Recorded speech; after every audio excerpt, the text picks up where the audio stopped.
of you guys have used a dating site in the past? Show of hands. I'm using one right now. One right now. How many have had a good experience on a dating site? How many of you have been set up by a friend? And how many of those were good experiences? Wow. Did you just see the audience? So machines can do certain things that even your best friends can't. This is very similar to what's happening in capital markets today. 6,100 public companies are looking for investors that they want to own their stock, and 5,600 institutional investors are looking to find the best companies to invest in. So what I'm going to show you today when talking about IntroBlue is an analogy. Think of eHarmony for capital markets. What IntroBlue has is really two core competencies. One is machine learning, and the other is in research, which is the way that most investment ideas are discussed and shared among this community. And what we really want to do is bring science to the way that these matches are made. Today, what we're replacing is a Rolodex system, where brokers are sitting in the middle, playing matchmaker and monetizing the meetings that they make between these two groups of people. Now, the catalyst that's really making it apparent today that this change is needed is a regulatory change. MiFID II compliance out of Europe is shifting the responsibility of targeting, finding these matches and research services away from the broker to the corporate. Somewhat of a perfect storm to change behavior, a very difficult thing, stepping right into an opportunity for IntroBlue. So what I'm going to show you is the process that we implement, a process extremely well known by anyone who's sold anything.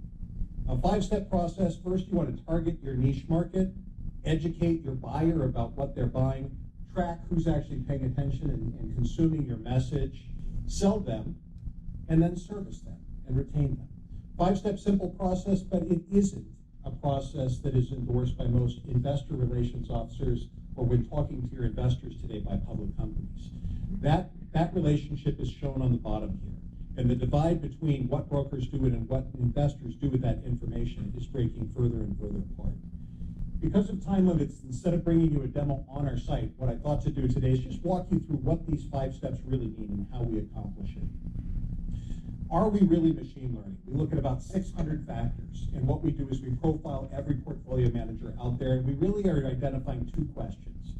What are the existing owners? Let's say Fidelity owns Tesla. What is Fidelity going to do? Are they going to buy more, do nothing, or sell? Very important information when Tesla walks into Fidelity's offices, trying to keep them happy as an investor. Not only do we tell them directionality, but we do it twice as good as random selection, about 60% accurate, and we share with them the factors that are behind our decision. The second model is our creme de la creme. This instead is finding the undiscovered investor. This is helping them identify who truly is compatible out there that they should be speaking to. We've optimized the system around a statistic called recall, which is, out of all the possible perfect dates out there, how many can we identify? And the answer is 50% of them in any given quarter. This is the typical type of output that you would see coming from our system. A list, as you see, kind of the second and third column being the proprietary value add of what we're predicting each of these investors take. And this is the new buyers list. Now, what you see here is when they last owned it.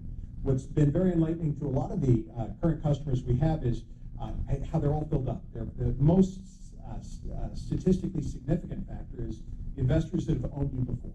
And so we bring attention to the ones in rank order of who you should be focusing on. The second part is education. We have a deep research competence, but really how we differentiate ourselves on the research side is by tracking who opens it and clicks it. So the value of the research is one thing, but the value of who cares about that research is really the value add. Once again, feeding back into the targeting solution we have. These are examples of the tracking of the viewership statistics that we have. You run a campaign like any marketing drip, and you can look at exactly who is looking at the content that you put out. That feeds directly into an IRM system. Think CRM, but instead of customers, we're talking investors, and managing that relationship. And finally, the service component. Being able to see exactly every trigger, every piece of research they look at, as well as log every conversation you and your different third-party providers bring you. Market's big. IR firms typically spend $200,000 to $400,000 a year. These are some growth projections we have looking to get into that market. And last thing I'll leave you with is just our service model. You can grow into it. You can take only the targeting plus research, or targeting plus research plus sales. And with that, I'll take any questions. What the ask is today, by the way. The ask is we are looking for people to add to our technology team. So if you are a machine learning enthusiast or a statistician, please find me afterwards, and I'd love to speak with you. Yes. This is targeted to institutional investors, I assume. Yes. So I guess it's a two-part question. And that is, how are you going to deal with the massive resistance of the sell side? And in particular, I would guess the first thing that they will harp upon is their so-called independence and the fact that you get independent research from the sell side, whereas this is the company coming to you and telling you how good you are. Fantastic. So first question is, we're only institutional, so we don't work in the retail channel. People like you and me buying stocks, we don't work with you. We're only working with the Fidelity's, T. Rowe's, those 5,600. The second thing is, what does the sell side think of this? We endorse the sell side. In fact, many of our existing customers, we've introduced them to sell side relationships. Part of the research campaign is really giving our commission research, which is really content strategy, to the sell side. So if you think of Intel or Tesla, not a good candidate. They're much better candidates for a targeting only solution. Smaller cap names that don't have brokers and are starving for a broker relationship, we write the first report and we give it away to the sell side and say, use it, plagiarize it, do whatever you need to ramp as fast as you can. Is there any revenue, follow-up, is there any revenue opportunity on the issuer side? Or is it purely for the investor? So we only monetize, the question is, how do we monetize our model? Only on the corporate. So investors don't pay anything to us. Right now, we have about 30 customers paying us today for a subscription. It's a little over $1 million.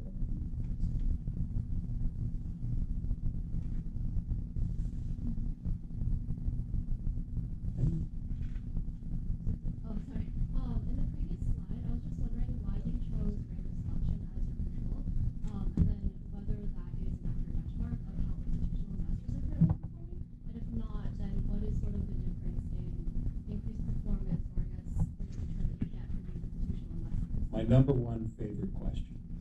So we use random selection as the criteria. The random selection is actually a much more difficult benchmark than what the industry is using right now. You say, how is that possible?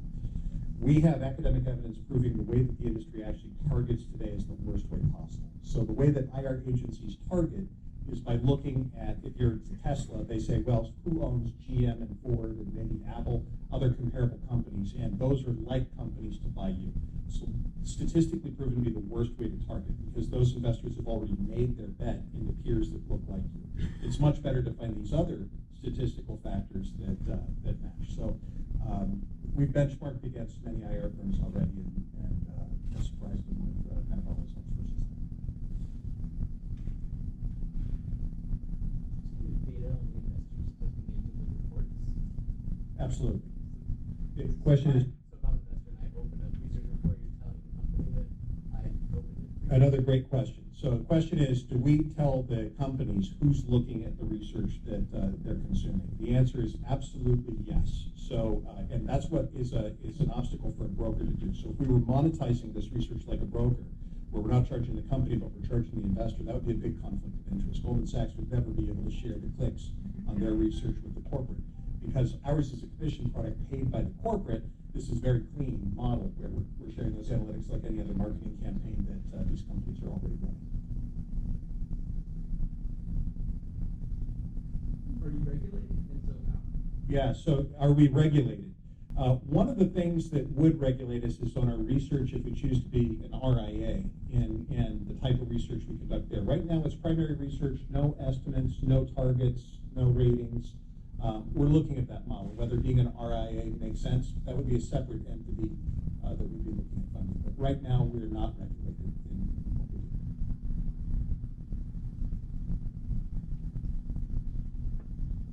Why would you choose pricing, a fixed price, instead of a percentage of your performance to research the company? Because active management is definitely way much more effort to generate the kind of revenue that passive investment can produce with, fixed price. Why do we have a fixed price as opposed to a variable price? The dirty little secret is the small cap companies are our biggest customers that pay a lot more. So the premium service are the ones that don't. So a lot of the metrics, we'd love to figure out a smart variable cost way to do it.